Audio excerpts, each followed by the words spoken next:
Amis pêcheurs à la mouche, bonjour. Je vais vous présenter un produit qui va simplifier votre gestion du nylon au bord de l'eau. Je me suis rendu compte, c'est mon avis personnel une fois de plus, que tous les distributeurs de nylon technologiques des dernières années, c'est en fait des usines à gaz de marketing qui servent juste à fragiliser et à emmêler votre nylon. Je pense qu'on est allé trop loin dans la technologie et qu'il faut revenir un peu aux basiques.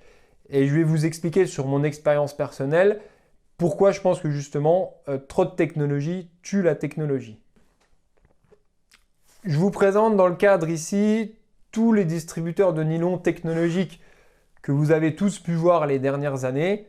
Ça va du simple T pour poser le nylon dessus à des usines à gaz comme des CF Design ou des Fishpond. Donc c'est des très bonnes marques, effectivement, c'est des produits de haute qualité, il y a beaucoup de développement dessus. Et disons que je me suis un peu fait avoir les dernières années. Moi, j'ai beaucoup utilisé le Fishpond et le CF Design. Et après coup, sur le long terme, vraiment, je passais trop de temps à emmêler le nylon, à le remplir, à le tripoter, à le fragiliser.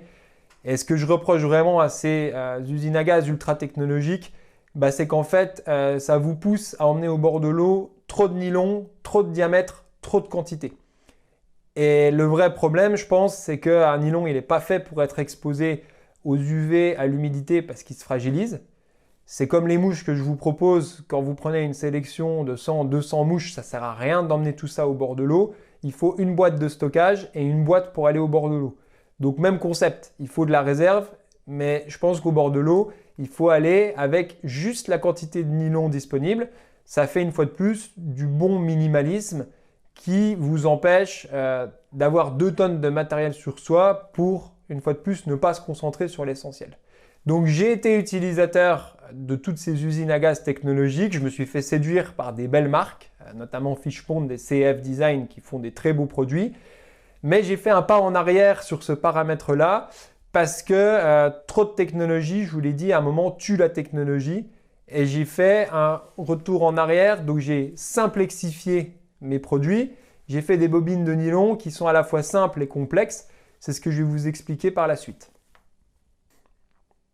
Revenons déjà à combien de nylons sont essentiels pour la pêche en nymphe, ou même la pêche en sèche, comme vous voulez. Dans mon cas de pêche en nymphe, 100% en nymphe au grand fil, j'utilise 3 tailles de nylon. C'est clair comme de l'eau de roche, c'est marqué ici, vous les voyez dans le filet, 12, 14, 16 centièmes. Ça, c'est pour la pêche en nymphe au fil, qui est une pêche de prospection dans les courants, avec pas forcément besoin d'ultra précision comme la pêche à vue, ce qu'on va voir après. Donc, très simple, 3 tailles de nylon suffisent. Comme vous savez que 20 mouches sèches ou 20 nymphes sont suffisantes, c'est toujours la même chose. Ce que je vous ai expliqué dans les vidéos précédentes, plein de petits paramètres, une somme de détails, mais il faut à chaque fois être minimaliste dans une case de ces paramètres. Donc, sur le nylon, croyez-moi, tout autour du monde, en pêche en nymphe au grand fil, avec du 12, du 14 et du 16 centièmes, vous êtes peinard. Maintenant, comme ce que je vous propose, c'est une bobine rechargeable et que je ne suis pas vendeur de tapis, vendeur de matériel, je vous laisse choisir vos nylons, mais moi je vous donne des recommandations. Pour la nymphe au fil, j'utilise des nylons moyenne gamme parce qu'il n'y a pas besoin de choses compliquées. Pour la pêche à vue et sur du 10 centièmes, on va en parler plus tard, ce sera spécifique. Mais moi, je vous cite 3 moyennes gammes. Donc, ce n'est pas du haut de gamme et ce n'est pas de la merde non plus. C'est du nylon moyenne gamme qui va faire le job en infophile où il n'y a pas besoin de nylon ultra technologique. Donc, vous pouvez aller sur, par exemple, du Sensas Feeling, du Milo Krypton ou du Ramo Compétition. Il y a une foule d'autres références. Mais en attendant, moi, je reste sur ces nylons-là. Donc, j'achète des bobines de 100 ou 300 mètres et je garnis ma bobine rechargeable avec environ 30 à 50 mètres pour aller au bord de l'eau, faire 1 ou 2 mois de pêche max et après la re-remplir. Donc, souvenez-vous bien, je pense que 3 tailles sont suffisantes, 12, 14, 16. Vous allez pêcher en France la plupart du temps en 12, un peu plus en 14 et le 16 très très rarement. Sauf que le 16, il me sert beaucoup dans la méthode de pêche en nymphe à vue que vous verrez.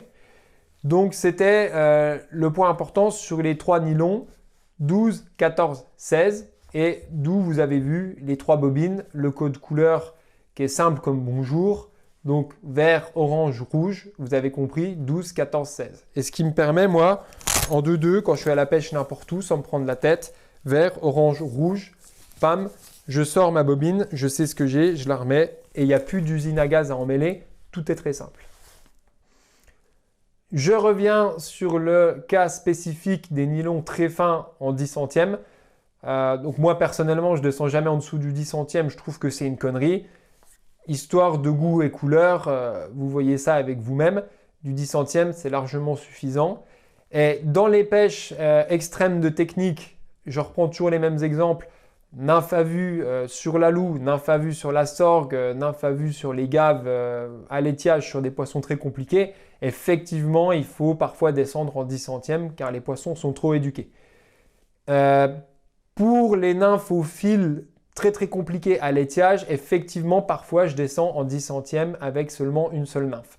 Vraiment au pire de la saison, quand vous êtes sur une rivière basse avec des nymphes très discrètes, très légères, avec des poissons compliqués. Ça représente vraiment 10% des cas. Donc dans ce cas, j'abandonne les nylons moyenne gamme qui me servent pour ma nymphe au fil de routine. Donc je vous ai cité les 3 marques avant que vous avez vues. Donc Sensas Feeling, Rameau Compétition et le 3e, le Milo Krypton. Et là, je vais plutôt sur des nylons prouvés vraiment bons que j'ai recueillis de copains et d'expérience.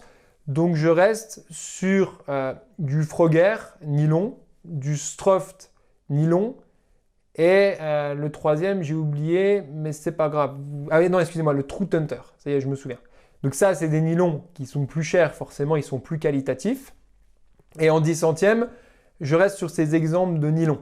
Et perso, moi, le Battle fluorocarbone nylon, je choisis mon corps direct sur le nylon parce que le fluorocarbone, je le trouve trop raide et j'aime toujours l'élasticité du nylon. Donc certes, le fluoro est réputé moins visible, mais plus cassant. Il y a des évolutions, des débats. En tout cas, moi, je suis tout le temps 100% nylon et je ne me prends pas la tête. Il y a aussi tous les détails de la dérive, l'approche, le choix de la mouche qui joue avant de réfléchir au microscope sur des choses fluoro-nylon. Voilà, un bon 10 centièmes, exemple du Frogger, ça va vous coûter un certain montant d'argent. Mais par contre, vous allez 3-4 fois dans l'année pouvoir tirer votre épingle du jeu. Autre point important, je prends du recul vis-à-vis du produit que je vous propose. Vous savez que j'aime bien parler d'état d'esprit global. Mon idée, elle n'est pas de vous refourguer à tout prix mes bobines rechargeables. Je l'ai fait déjà pour moi, pour simplifier ma pêche. Et ce que je veux vous dire, c'est d'oublier les palmeurs et de prendre votre nylon en main. Dans toute votre pêche en nymphe, il faut que vous reveniez à des considérations organiques. Il faut tripoter les choses, les tester, sentir le poids de ces nymphes. En 2021, le problème, c'est qu'il y a pléthore d'offres technologiques et de marketing et on se fait laver le cerveau en continu. Vous devez revenir à l'essentiel et sur le nylon, c'est pareil. Un bon nympheur, un bon pêcheur en sèche, c'est pareil. Il doit être capable de sentir son nylon et de savoir comment il le casse. Moi, tous les bons pêcheurs que j'ai vu tester du nylon, je lui présente un 12 centièmes, je lui dis celui-là, il est bon. Le mec, il le prend. Tu prends une brassée, donc une largeur d'épaule par exemple, et tu tires et tu vois comment ça pète. Et tout bon pêcheur à la mouche sait qu'un 16 centièmes, là je vous mets la vidéo sur le 4, vous voyez, j'essaye de péter du 16 centièmes. Un 16 centièmes, vous allez vous couper les mains, ça ne pète pas à la main. Et vous descendez en 14, donc vous testez, vous prenez en main. Vous voyez, un 14, il y a un moyen de le péter à un moment en forçant fort. Et le 12, c'est intéressant parce que le 12, c'est vraiment, vous allez arriver à le péter, mais avec du mal. On arrive toujours à péter un 12 à la main. Donc si vous prenez un 10 centièmes et que vous commencez à galérer à le péter à la main, donc toujours sur une longueur d'épaule, bah, vous vous rendez compte en fait aussi, vous pouvez projeter quand vous aurez une grosse truite, comment le nylon va péter, va tenir. Surtout les tests à la con que vous voyez partout sur internet, j'ai pris un palmer, telle résistance. C'est toujours pareil, excusez-moi, mais se masturber devant un tableau sur internet, c'est facile. Prendre un nylon en main et savoir comment il va péter, ça c'est la vraie vie. Ce que je vous explique toujours dans les comparaisons. Essayez de nettoyer le marketing qui est en 2021 et donnez-vous un avis critique sur les choses. C'est vraiment là que je veux aller. Donc moi, tous mes nylons, je les teste et je les connais par cœur à la résistance. Et ça va me permettre dans un combat, quand j'ai un gros poisson, de savoir jusqu'où je peux aller. voyez ce que je veux dire? Vous faire revenir à la vraie vie. Et dernier point là-dessus, je mets encore un coup de marteau sur l'affaire, mais tous les tests avec des palmeurs sur des nylons à 0,10, je ne sais pas si vous imaginez, on est sur une précision de 0,001 mm. Qui on est, nous, pauvres Pékins moyens, pour avoir des palmeurs d'une telle précision? Moi, j'ai toujours dit qu'il n'y a que la NASA qui peut arriver à de telles précisions. C'est pour ça que j'ai beaucoup de mal à croire tous les tests qui se trimballent sur Internet, parce que quand je vois la gueule des palmeurs, j'ai du mal à croire à la précision. Donc, moi, je mets tout ça à la poubelle, tous les tests théoriques, et je préfère avoir mes nylons en main, les tâter, et me rendre compte de la vraie vie, plutôt qu'une fois de plus de fabuler avec des éléments trouvés sur Internet. Donc, gardez votre sens critique. Petit rappel une fois de plus là-dessus, je vous enfonce encore des portes ouvertes, mais ça vous fera du bien. Emmenez seulement la quantité de nylon nécessaire au bord de l'eau, et ça c'est valable pour tout votre matériel.